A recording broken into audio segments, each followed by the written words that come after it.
Sorry. Turn that down a little bit. There you go. Hello everyone, welcome back to the channel.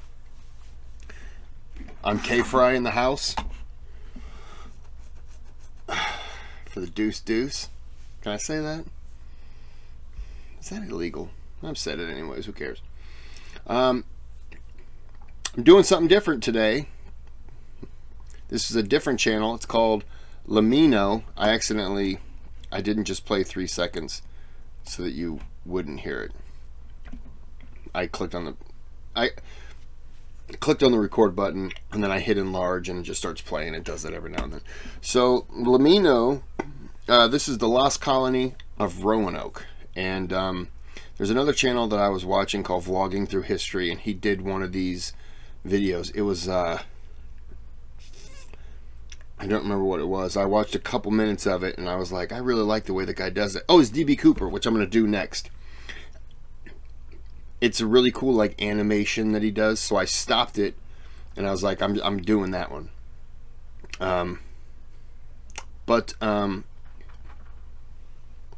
go ahead and hop into this. This will probably be up Monday. It's Wednesday today, so Monday next week, which will be, I'm gonna say Monday the 13th of June.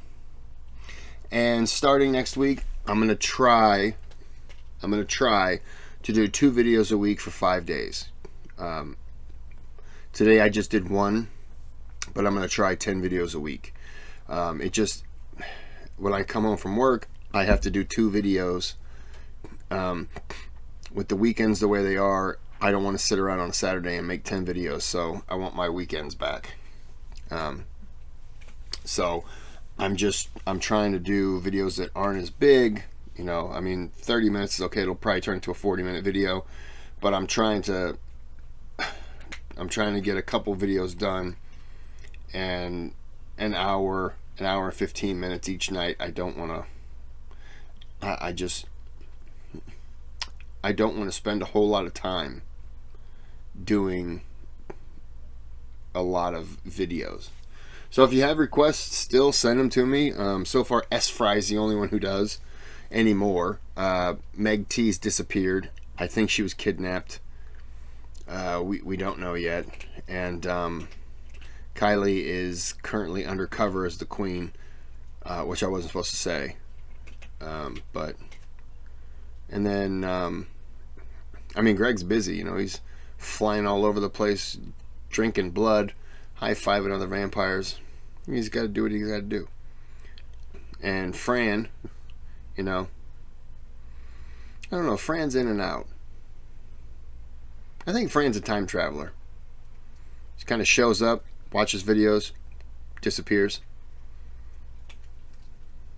Pretty sure of that. Doesn't make sense, but I'm positive of it. So like and subscribe, and let's just get into the video.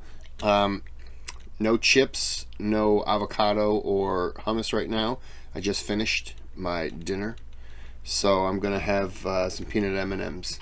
Not a whole lot, which it'll turn into be a whole lot. So let's get into the video. Just let me know.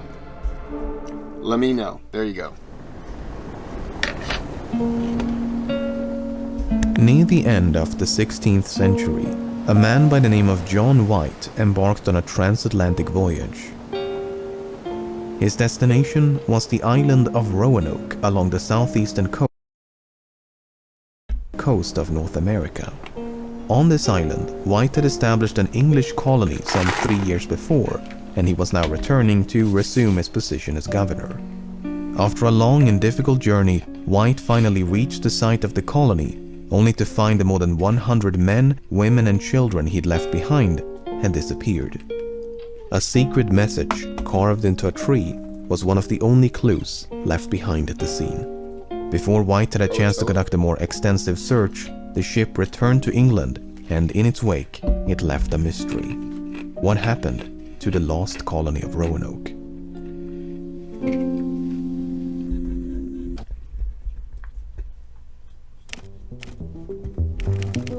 Before we can tackle the lost colony, we first need to understand the events leading up to its disappearance. The story begins in 1584, when 2 ships sailed across the Atlantic to scout for a suitable location for the planting of the first permanent English colony in America. In mid-July, they made landfall on a string of barrier islands known as the Outer Banks. The English quickly developed friendly relations with the local Native Americans and were soon invited to their village on Roanoke Island. After about a month, the scouting expedition returned to their ships and sailed back to England. Upon the expedition's return in late September, the man in charge of the enterprise, Walter Raleigh, immediately began preparations to plant a permanent colony somewhere along the Outer Banks. Raleigh was soon thereafter knighted by Queen Elizabeth I, and the new land was to be named Virginia in honor of the Virgin Queen. In April of 1585, a fleet of 7 ships departed England with a complement of roughly 600 men and loaded with enough provisions to sustain the colony for about a year. The fleet reached the Outer Banks at the end of June, but was soon faced with a crisis. Navigating the waters of the Outer Banks can be notoriously treacherous, as indicated by these sinking ships. And when the flagship passed through one of the shallow inlets, it struck a shoal and was nearly destroyed. As the flagship carried the bulk of the provisions and most of it was now spoiled by seawater, the scope of the colony had to be dramatically reduced. About 100 men, far fewer than initially intended, were stationed on Roanoke Island, and with the natives' approval, they began construction of what was to become the Roanoke colony. The island was primarily chosen for its strategic value. It provided quick access to the ocean while still making the colony invisible to Spanish patrols. You see, Spain had already colonized and laid claim to much of what the English now called Virginia, so they had to be careful not to attract any unwanted attention. A second wave of supplies and reinforcements was expected to arrive before the winter, but unbeknownst to the colonists, the resupply mission had been countermanded by the Queen to deal with more pressing concerns back in England. As such, once the colonists ran out of food, they had to rely on the generosity of the natives. However, the natives only had so much to spare and struggled to meet increasing demands by the colonists. This over-dependence quickly began to strain their relationship. Meanwhile, people had begun to notice a disturbing trend. Every time the English visited a Native American village, many of its inhabitants would inexplicably collapse and die. The natives believed the English could kill from a distance by shooting invisible bullets, and they were not too far off. While unknown at the time, the English were carrying deadly pathogens to which the natives lacked immunity, and thus an epidemic was unwittingly unleashed upon the indigenous population. The 2 leaders back on Roanoke, Colonial Governor Rolfe Lane and Indian Chieftain Wingina, eventually grew so suspicious of one another that cohabitation was no longer possible. Wingina decided to remove his people from the island and retreated to a larger village on the mainland. Meanwhile, Lane came to believe that Wingina had formed an alliance with other tribes and that they were plotting to launch an attack against the colony. Whether he was paranoid or not, Lane decided to take preemptive action. On the 1st of June 1586, Lane and his men made their way to the mainland village and massacred its people. One of the Englishmen chased after and decapitated Wingina, and his head was later impaled outside the fort of the colony. It's not really how you make friends. A week later, a large English fleet commanded by the renowned sea captain Sir Francis Drake dropped by the Outer Banks on its way back to England. Given the lack of food and violent clashes with the natives, it was decided to abandon the colony. The colonists were hastily evacuated off the island, and then after 9 long months, they all returned home. All except 3 who were not located in time for the evacuation, and so the fleet left them behind. They were never heard from again. If the scouting expedition of 1584 had been a resounding success, the colony of 1585 was a categorical failure. Relations with the Native Americans had completely fallen apart, the severe lack of food had made life miserable, and they had failed to track down rumored sources of gold and copper which could have made the venture worthwhile. In spite of all this, at least one man was eager to return. His name was John White. White was a painter and artist by trade, and many of the maps and sketches that you've seen so far were either drawn by him or based on his work. Somewhat ironically, however, there are no surviving portraits of White himself. White's participation in these earlier voyages is slightly ambiguous. He may have been part of the scouting expedition in 1584, but he was definitely part of the voyage in 85. What is a bit unclear is whether he stayed behind at the colony or returned to England with the outbound fleet. For instance,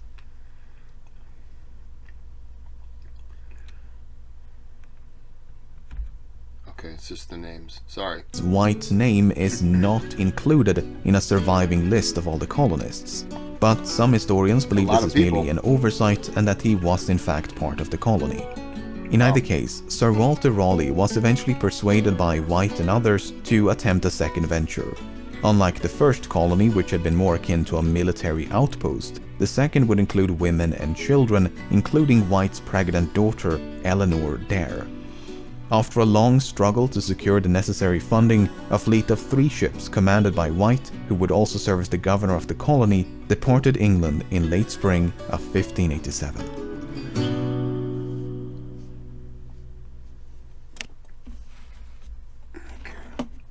It's Thursday's daily deals at Hy-Vee. Entenmann's Little Bites, only $1.99. Hy-Vee ice cream, only $1.99.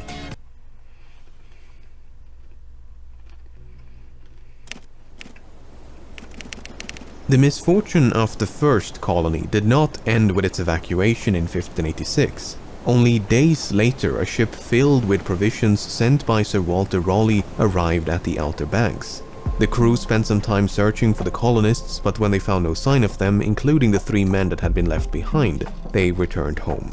The same thing happened 2 weeks later when an English-bound fleet loaded with supplies and reinforcements also found the colony deserted.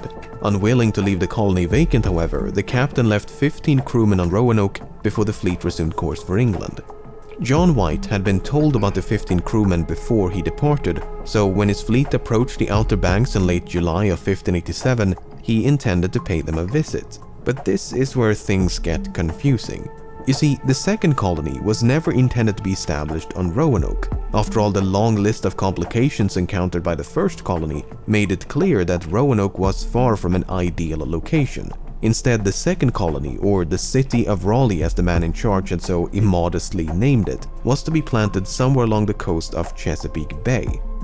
This made a lot more sense. The water was deeper to allow for larger ships, and not nearly as precarious as those around the Outer Banks. There was plenty of open space, the soil was more fertile, and all around it seemed an improvement to Roanoke Island. But the fleet's Portuguese navigator, Simão Fernandes, had other plans. Fernandes had also been the navigator of the 2 previous expeditions and was a far more experienced sailor than White. So even though White was officially the captain, it seems much of the crew respected the authority of Fernandes. As such, when Fernandes decided to ignore the plan about Chesapeake Bay and instead simply dump the colonists on Roanoke, White did nothing to challenge his decision. The rest of the crew quickly fell in line, and soon enough everyone disembarked for Roanoke. Upon reaching the abandoned colony, there was no sign of the 15 crewmen they had come to assist. Instead, they found a pile of bones that appeared to be the remains of one of them. White suspected the men had been attacked by vengeful Indians, and any doubts he might have had were soon to be erased. After only a few days on the island, That was a really cool fort. a colonist by the name of George Howe was attacked by a group of natives who pelted him with 16 arrows before caving in his skull with a wooden club. A brutal yet unmistakable message. The English were no longer welcome on Roanoke. Yep. Even so, the colonists were not without allies. You see, when the scouting expedition returned to England in 1584, 2 Native Americans named Wanchese and Manteo were brought along with them. Wanchese was from Roanoke, while Manteo was from a neighboring village on the island of Croatoan. When they were finally brought back to North America in 1585, they had developed vastly different opinions of the English people. As soon as they made landfall, Wanchese returned to Roanoke with nothing but resentment for these foreign invaders. Meanwhile, Manteo was fascinated by everything the English had to offer. He became their trusted guide and a mediator of sorts to smooth out relations upon first contact. So, following the death of George Howe, White reached out to the Croatoans, and they confirmed what he'd initially suspected. A large group of Indian tribes had indeed attacked the 15 crewmen stationed on Roanoke. This coalition was spearheaded by none other than Wanchese. At least 2 of the crewmen had been killed in the attack, while the rest escaped in a small boat, never to be seen again. Roanoke had become a much more dangerous place to live. Simão Fernandes remained anchored near the Outer Banks for about a month before he decided to return to England. In the meantime, the colonists had grown concerned about the long-term survival of the colony. If the colony were to be truly self-sufficient, they argued, they would require more people and more food. As such, they implored Governor White to return to England with Fernandes so that he could bring back supplies and restock the colony. White was initially hesitant to leave as he feared he'd be accused of desertion if he returned to England alone. Not to mention he would have to abandon his daughter, who had recently given birth to a daughter of her own, named Virginia, on this remote and precarious island. But in time, he was persuaded to go, and as the fleet departed in late August of 1587, he could not have known he would never see any of them again.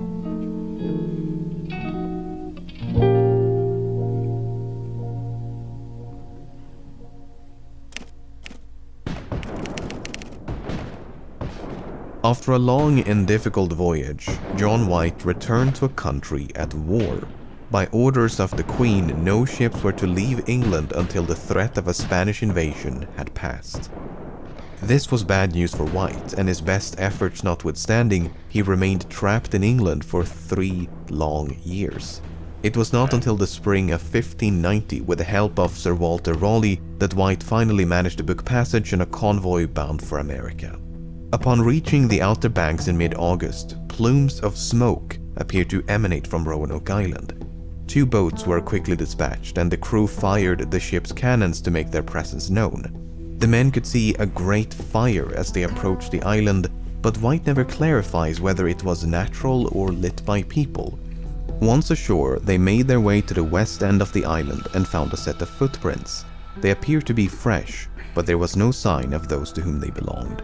The search party then headed north and happened upon a tree where someone had carved the letters C-R-O. Upon reaching the entrance of the colony, they came across a second inscription. It was the word Croatoan engraved into a wooden post. The post was but one of many that now formed a defensive barrier around the colony.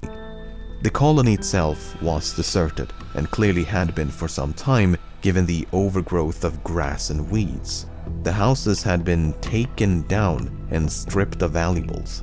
All they found were bars of iron, a few cannons, as well as 5 looted chests. There was no trace of the roughly 115 colonists, nor the small boats left in their possession. As far as anyone could tell, no one had lived here for quite some time. The story of the lost colony is often centered around the 2 engravings, and without the full context, it's easy to see how an author might imbue these inscriptions with intrigue and mystery. I apologize for not commenting on anything like that. I know a little bit about this, but not a whole lot, and so I'm just kind of enjoying it as you would. So I apologize for not saying much, but it's better. In truth, the carvings are some of the more well-understood elements of the entire story. At least, John White had no doubts about their meaning. White explains in his notes that before he left in 1587, he and the colonists had come to an agreement. If they decided to abandon the colony before the governor's return, they were to leave behind a secret token of their destination. Furthermore, if this abandonment was forced upon them, they were to include a cross to signify distress. Because no such cross had been found, White was confident the colonists had safely relocated to the island of Croatoan. Thus, White swiftly returned to the ship and convinced the captain to set course for Croatoan. But while the crew prepared for departure, the anchor cable snapped, and without the spare anchor, the captain felt it was too dangerous to continue. In the end, White never made it to Croatoan, and it was the last time he ever ventured across the Atlantic.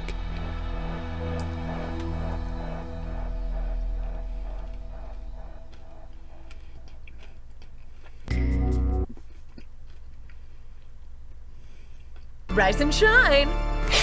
Ah! No! The sun! Just kidding. I'm wearing native. Get ready to turn...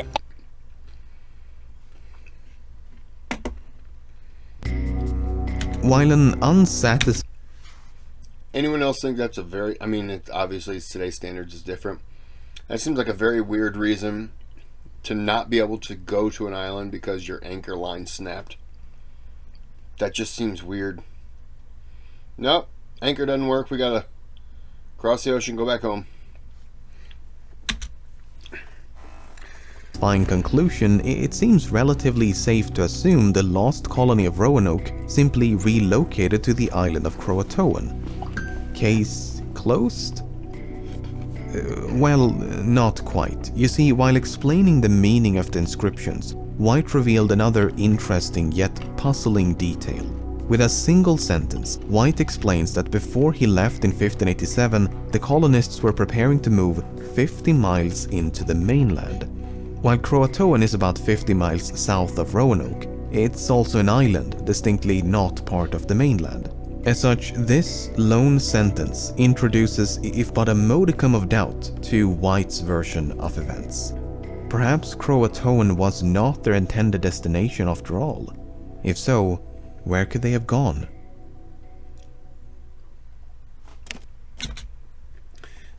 It doesn't make sense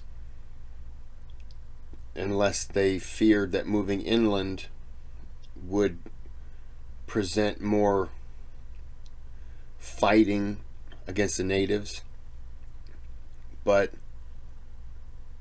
to move out to an island really kind of limits your ability for land to farm and your hunting. I'm guessing they would fish more, but you can fish an area and fish will just stop coming around that area because they know that they're being caught and killed. So moving inland, to me, it's more dangerous, but it seems like the smarter choice as long as you stick together. I don't know. I wasn't there. 20 years after the Roanoke colony was lost, the Anglo-Spanish War had come to an end. John White faded into obscurity, and Sir Walter Raleigh had been found guilty of treason for conspiring against the crown. Yeah, I know, it's a whole other thing. Anyway, renewed interest in America saw the plantation of a third colony in 1607. The Jamestown colony was established within the borders of a vast confederacy of Native American tribes, ruled by a man the English called... I almost went to the Jamestown colony. February 2021. The Jamestown colony, Williamsburg, and Yorktown. They call it the spear, where it's like Yorktown, Williamsburg, Jamestown, something like that. But it's a spear. But you can hit all three in a day. I ended up spending... I went to Williamsburg instead. And 1 out of every 3 or 4 shops was open. So I didn't get to experience everything. But I was there for like 8 hours. Just walking around, going in places, checking out buildings. It was really cool. Love to go back and be able to see more. Especially now with the mask mandate, gone. Yeah, it was pretty interesting. But I'd love to go to Jamestown. I could have went. It was open, but the museum and all that stuff wasn't open. So I just went and just looked at the fort, or really looked at nothing. Powhatan. One day, Powhatan captured the future governor of the colony, John Smith, and told him about the place where men wearing European clothing lived. Then, after his release in 1608, Smith drew a rough map of Virginia, and this is one of the notations. Unfortunately, this claim and others just like it were never properly investigated, so we can never know if this was anything more than a rumor. Another unconfirmed report was that all but a few of the colonists had been massacred by Powhatan. The survivors of this slaughter at Roanoke had then supposedly scattered across the region. The problem is, White did not report any human remains or signs of a battle when he returned to Roanoke in 1590. Even so, an acquaintance of John Smith later wrote that Powhatan had confessed to the massacre after Smith was captured. Smith himself, however, makes no mention of this alleged confession, and he was not exactly known to shy away from embellishment. Pocahontas. Other reports included sightings of Native American children with unusually pale skin and blonde hair, which led many to suspect they could be the descendants of the lost colonists. What they had no way of knowing at the time, however, was that albinism is far more prevalent among Native Americans than Europeans. A more solid lead emerged a full century later when the English explorer John Lawson made contact with a tribe known as the Hatteras. The Hatteras occupied the same land as the Croatoans, but the island was now much larger and known as Hatteras Island after a storm had closed one of the inlets. The Hatteras explained to Lawson that some of their ancestors had been white and able to read. Several members of the tribe also had gray eyes, a unique trait of the Hatteras according to Lawson. They also spoke of a local legend about a ghost ship, which they refer to as Sir Walter Raleigh's ship. Hearing all this, Lawson grew convinced the Hatteras was in fact the descendants of the lost colony. Much like John White, Lawson believed the colony had been relocated to Croatoan, and over time the two peoples had become one. Okay, so we now have two sources over a century apart arguing for the same version of events. John White says they went to Croatoan because carvings, John Lawson says they went to Croatoan because grey eyes and ghosts. Not the most decisive evidence perhaps, but it does make for a compelling argument. Following Lawson's encounter with the Hatteras in 1701, nothing of significance would be uncovered for centuries. That is until the late 1930s when a series of peculiar stones suddenly brought the mystery back to life. The stones had been inscribed with messages supposedly written by Eleanor Dare, the daughter of John White. Unfortunately, they all turned out to be fake. Well, all except the first stone, whose authenticity remains in doubt. This stone features a message from Dare addressed to White in which he describes the tragic death of her husband and child. The composition of the stone makes it well suited for inscribing a message, but a poor choice for a forger, as they would have had to chemically age the fresh markings to match the weathered surface. It would not have been impossible, but quite difficult to do so in the 1930s. On the other hand, the man who supposedly found the stone was never heard from again, and the precise location of its discovery was conveniently kept secret. The credibility of the writing is equally contested, and there's just no consensus on what to make of it. Modern archaeological research has also been plagued by uncertainties. Excavations at Roanoke have mostly confirmed the presence of a 16th century English colony, but have done little in the way of determining its fate. Meanwhile, excavations on Hatteras has yielded a mix of Native American and European artifacts, including the hilt of a light sword, but nothing that can be definitively linked to the lost colony. To make matters worse, much of the evidence may now be underwater due to centuries of shifting sands and erosion of the islands. Wow. It was partially out of frustration for this lack of progress that researchers made a remarkable discovery in late 2011. While inspecting White's map of Virginia, a member of the First Colony Foundation took note of these patches. Historically, patches like these have been used to correct minor mistakes, so no one had ever given them a second thought. This time, someone did and had the patches carefully examined. Underneath the lower patch, they found exactly what you'd expect: minor corrections. Underneath the upper patch, however, they found this. This four-pointed star is a typical representation of a fort. A comparable symbol can be seen on this map from the early 17th century. The paint used to draw the symbol matches the paint used elsewhere on the map, including the corrections drawn on top of the lower patch, suggesting it was drawn and concealed by White himself. More puzzling still, a slightly smaller four-pointed star enclosed by two concentric squares has been painted with invisible ink on top of the patch. This symbol can even be faintly discerned with the naked eye, meaning it's been hiding in plain sight all along. Finally, this fort is situated on the mainland, approximately 50 miles west of Roanoke. Wow.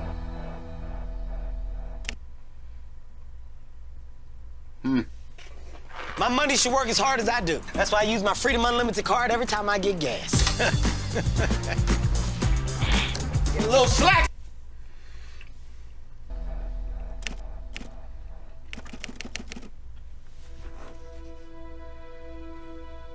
The location of the concealed fort was quickly named Site X in reference to the expression X marks the spot. While the fort itself has yet to be found, presuming it was ever built, archaeological digs have uncovered a few items of interest. Fragments of pottery and bits of metal are indicative of an English presence, but much like the findings on Hatteras, an indisputable link to the lost colony has yet to be established. That being said, the research is still ongoing, and the smoking gun, whatever it may be, will perhaps have been found by the time you're watching this. Presuming this is the intended location for the city of Raleigh, one has to wonder, why was it concealed with a patch? Tempting as it may be to envision some elaborate conspiracy, there is a very simple explanation. Remember how in 1608 John Smith sent this rough map of Virginia back to England? Well, this is not the original map, but an illicit copy. A copy made in secret by the Spanish ambassador and covertly passed along to the King of Spain. So England had good reason to worry about sensitive information, such as the location of a fort, being intercepted by enemy spies. Another example is how the colony on Roanoke was concealed through omission. We still don't know the precise location or layout of the colony because it was never indicated on any of the surviving maps. While it continues to be a source of aggravation among historians and archaeologists, this secrecy did serve a purpose as it prevented Spain from ever finding the colony. In fact, Spain continued to search for the colony long after it was lost, so it's unlikely they had anything to do with its disappearance. On the other hand, if the fort was never built, the patch may be precisely what it was always assumed to be, nothing more than a correction. Then again, the near invisible symbol drawn on top of the patch strongly imply concealment as opposed to a simple revision. After going through all the available evidence, this is what I'm thinking. So John White left Roanoke in 1587. When he failed to return, the colony was split into two groups. One decamped for Site X, while the other went to live with the friendly Croatoans to await the governor's return. The region is known to have suffered a severe drought just after White left, so the relocation may not only have been motivated by diminishing supplies and hostilities, but also by a lack of water and crop production. As years turned into decades, the colonists may have started families with, and thus become inseparable from, the indigenous people amongst. And I've heard, I could be wrong, but I've heard that they have tested family members of natives that lived in that area that are alive today, and they've mixed DNA with some of those colonists. So I knew that they weren't completely wiped out, but yeah, I mean, I know that they lived at least, but you don't know where they went. They lived. Not only would this explain the disappearance, but also the Croatoan inscription, the 50 miles into the main, as well as the grey eyes of the Hatteras. While I'm still leaning towards it being fake, I do find it interesting how the Dare stone was supposedly discovered just a few miles north of Site X. After all, if you're a hoaxer and you want to convince 1930s America that this stone is genuine, why claim you found it so far away from Roanoke? One should also keep in mind that much of the evidence relies solely on the words and paintings of one man, Parts of White's account could easily be a misinterpretation or exaggeration, so depending on what evidence you regard as credible, other solutions are equally plausible. For instance, some believe the colony went ahead with the original plan and relocated somewhere along the coast of Chesapeake Bay. Others believe they were all lost at sea after a failed attempt to return to England. But these solutions are about as helpful as saying the colony vanished into thin air. Without a more localized place of interest to search for corroborating evidence, there is virtually no hope of resolution. So, with all that being said, many questions remain. What happened to the 3 forsaken colonists and the 13 crewmen? Why did Simão Fernandes disobey orders and dump the colonists on Roanoke? Why was one of the 2 engravings left incomplete?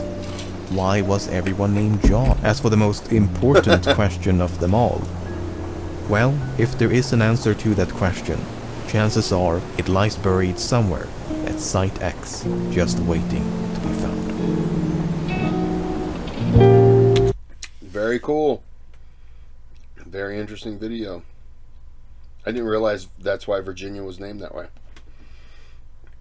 Huh. Yeah, I know that they can test the... I mean, let me ask my phone. Did they find DNA testing of Roanoke survivors?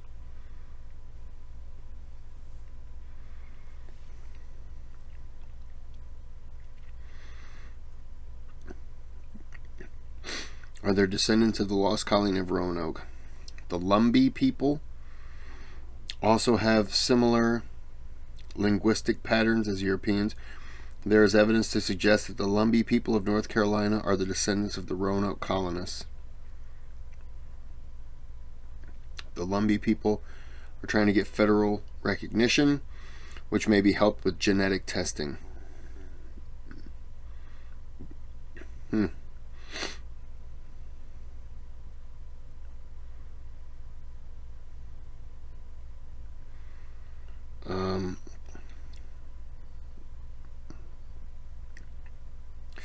After 11 years of researching records and artifacts with a team of experts, Dawson, whoever he is, said his conclusion was that the colony simply left Roanoke Island with the Croatoans, the small Native American group, to resettle on Hatteras Island, where their population mixed and endured for generations. Hatteras. Hatteras? He might have said it in there. I don't remember. So that's one person's thing. Truth is, it'd be, we have DNA results, but we'll never know what actually happened. We'll never know. Artifacts won't tell you. And I don't think that they probably figured that they were left for dead. And so they just tried to survive. And never realized that we would be coming back. So, hey, survival instincts kick in. You gotta do what you gotta do. Okay. Well, I like this. This is good. I'm gonna do another one right now. Actually, I'm gonna start it next on D.B. Cooper, because that's pretty fascinating. So, yeah, this is good. Like and subscribe, and outside of that, have a good day, have a good night.